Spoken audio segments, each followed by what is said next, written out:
Bonjour chers frères et sœurs en Christ, nos amis du couvent de Kolbara et tous ceux qui nous regardent à travers Facebook, qui sont un peu partout dans le monde.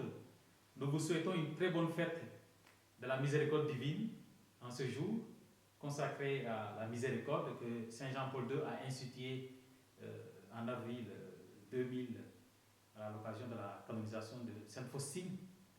Alors aujourd'hui, c'est un jour spécial pour vraiment aller puiser encore aux sources de la miséricorde qui nous a été révélée durant ce temps de la Passion, de la Semaine Sainte, à travers la mort de notre Seigneur Jésus-Christ et sa résurrection. Et aujourd'hui où nous célébrons aussi l'institution du baptême et de la réconciliation avec cette phrase que vous allez entendre au cours de l'évangile de ce dimanche. Recevez l'Esprit Saint, ceux à qui vous remettrez les péchés, ils le seront remis. Voilà. Nous avons plusieurs occasions de rendre grâce à Dieu pour le don de sa miséricorde, à travers la paix aussi qu'il nous donne. La paix soit avec vous. Par trois reprises, Jésus va nous le dire aujourd'hui à travers l'évangile. La joie de la foi. Heureux ceux qui croient sans avoir vu. Alors pour vous qui avez reçu le baptême, pour nous qui avons reçu le baptême, c'est une occasion de rendre grâce à Dieu pour ces dons merveilleux qu'il nous a fait de nous sauver à travers sa passion, sa mort et sa résurrection.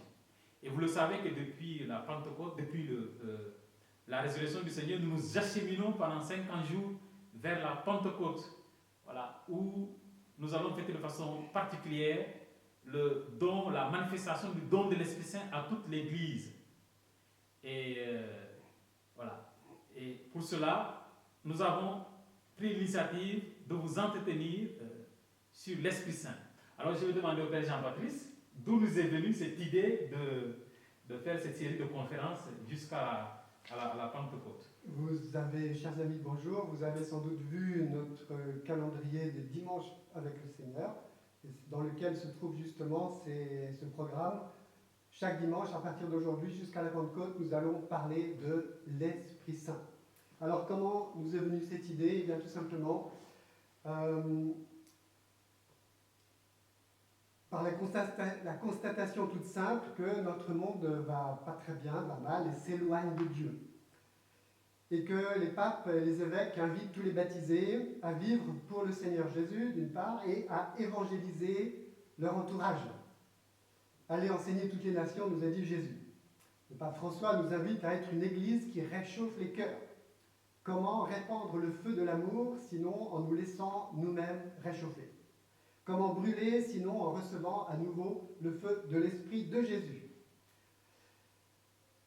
Et comment cela peut se faire, mon Père? Comment cela va-t-il se réaliser? Alors, nous est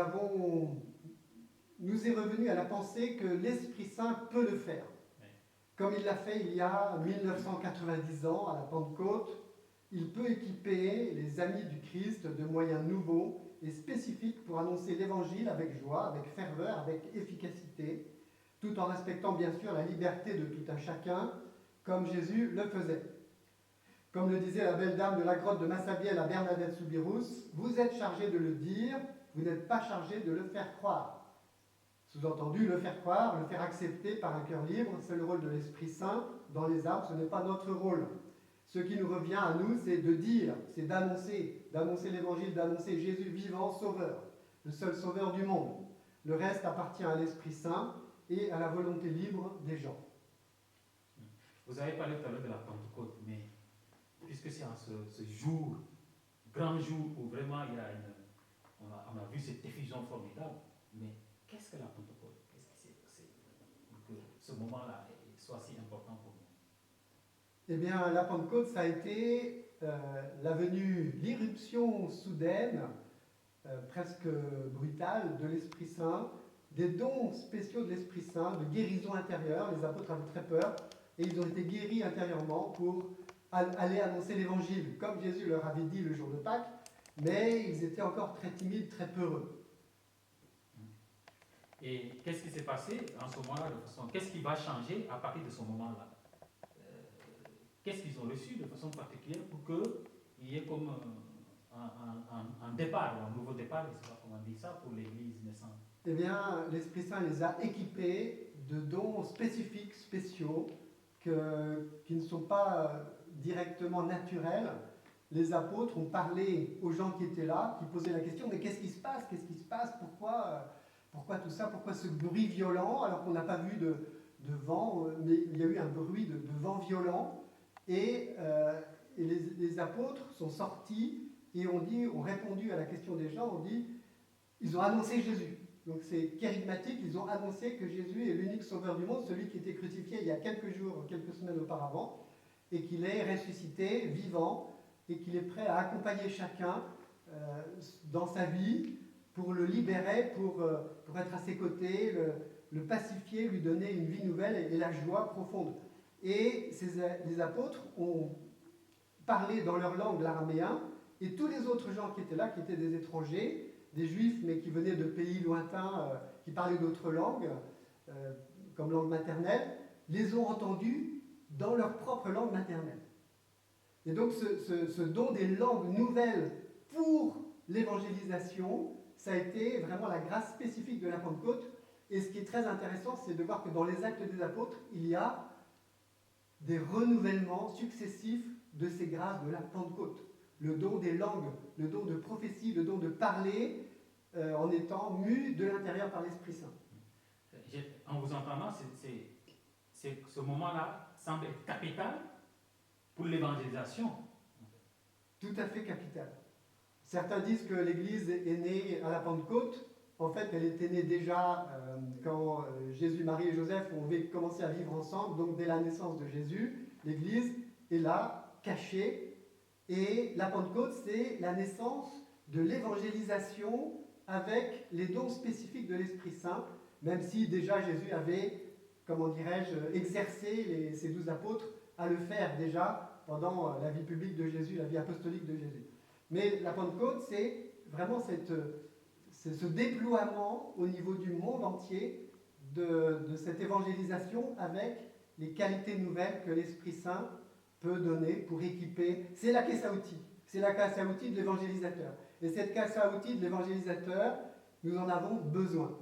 Et nous avons compris que depuis le 1er janvier 1900, l'Esprit Saint a voulu, c'était aux États-Unis dans un groupuscule protestant violemment anticatholique, mais peu importe, mais qui aimait Jésus et qui aimait l'Esprit Saint, le renouveau charismatique est né. Et il s'est diffusé aux États-Unis et ensuite en Europe, dans les années 60. Il est arrivé en Europe et les évêques, les prêtres et le pape et les papes ont accueilli et accompagné ce mouvement du renouveau charismatique pour que cela porte du fruit. Et le pape François a reçu les membres du renouveau charismatique en 2013 ou 2014, et il leur a dit, le renouveau charismatique, c'est une chance et une grâce pour l'Église. Je vous encourage à continuer, à être fidèle, à coopérer avec les pasteurs pour que l'Esprit Saint puisse évangéliser à travers vous d'une manière nouvelle. Si je comprends bien, de cette manière, c'est comme si nous aussi, nous sommes invités à l'image des apôtres de faire d'une certaine manière la même expérience d'une effusion de l'Esprit Saint pour pouvoir, à notre tour, pouvoir évangéliser avec toutes les grâces et tous les dons que Dieu nous donne. Tout à fait, tout à fait. C'est aussi pour nous. Et c'est ce que nous voulons faire. Il y a des livres qui nous disent cela d'une manière particulière, comme Une nouvelle Pentecôte. C'est un livre très intéressant qui retrace l'histoire de tout cela et qui nous redit « Allons-y, c'est le moment ». Un autre livre qui dit la même chose d'une autre manière, avec une expérience différente, le père Baudouin, notre frère de Saint-Jean, le père Baudouin, curé en Avignon. Allez-y, c'est le temps de l'audace. Et un autre livre qui nous invite à un parcours de préparation à l'effusion du Saint-Esprit en plusieurs étapes, très fouillé, très, très détaillé par mon ami Olivier Beyeil, qui est de la communauté du Verbe de vie. Et ces étapes, ces livres et tout cela nous redit que nous pouvons le faire. Alors c'est ce que nous allons faire dans ces dimanches d'ici la Pentecôte, c'est de parler de l'Esprit Saint pour qu'on comprenne vraiment qui est l'Esprit Saint et comment il agit. Justement, Père, est-ce que, même si nous aurons, voilà, je ne sais pas, c'est 5 dimanches, 6 dimanches à peu près, pour développer toutes ces questions-là, mais est-ce que vous pouvez déjà nous toucher un mot sur l'Esprit Saint, qui est cette personne de l'Esprit Saint qui semble être un peu ignorée et méconnue dans l'Église? J'aime bien votre question parce que la Pentecôte, c'est l'Esprit Saint, et l'Esprit Saint, c'est la Pentecôte, c'est indissociable. Et comment agit l'Esprit Saint? Eh bien, il agit de deux manières. D'une part, pour nous sanctifier, faire de nous des amis de Jésus, des saints. Nous sommes tous appelés à la sainteté, et ça s'appelle la grâce sanctifiante, ou les grâces sanctifiantes, parce qu'elles sont multiples et adaptées à chacun par l'Esprit Saint. Et la deuxième manière dont agit l'Esprit Saint en nous, ce sont les grâces charismatiques, c'est-à-dire les dons spécifiques, les équipements, la caisse à outils, pour que nous puissions évangéliser d'une manière nouvelle. Jean-Paul II a insisté énormément pour qu'il y ait une nouvelle évangélisation avec des méthodes nouvelles. Et les méthodes nouvelles, c'est tout simplement la nouveauté de l'Esprit Saint. Ouais. C'est important pour que nous soyons mus par l'Esprit Saint pour pouvoir annoncer l'Évangile. Tout à fait. Et c'est pour cela que les papes et tous les auteurs que je viens de vous citer, et nous-mêmes, nous le redisons, on ne peut pas évangéliser sans se remplir de l'Esprit Saint et être ami de Jésus. Être ami de Jésus, plus on est ami de Jésus, plus on aura le désir d'annoncer l'Évangile.